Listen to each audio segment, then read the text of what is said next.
going to go over a smart card reader. This is for using any type of compact flash, whether it's like a Sony that uses the compact flash, and it also uses the SD card, the MS Pro or Duo card right there. And then what I use it for the most is a micro SD. But what I have here is my 128 gig SanDisk SD card. And I'm just going to show you guys how well this thing works.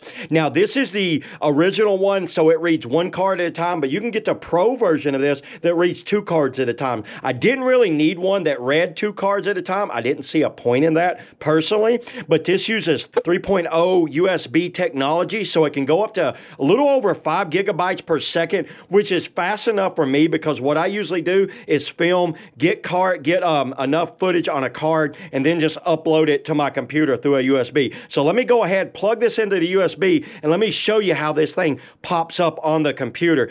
Okay, so I have my gaming computer here, and you can see there's no card reader on it, but they did add some USB ports up here on top. So these are some USB ports right here. I just slide it in. You hear that kick on?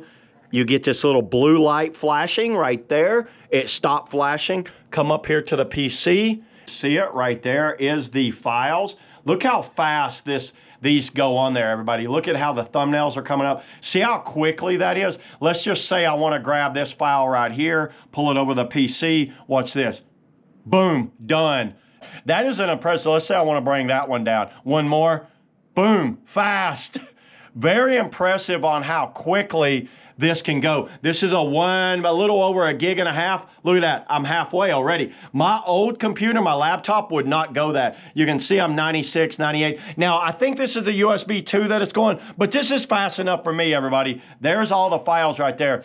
I think this is a great addition to anyone that needs to have a card reader that kind of like is affordable, that does its job. So yeah, there it is, everybody. That's all I got on the Smart Quickly SD card reader. See y'all in the next video.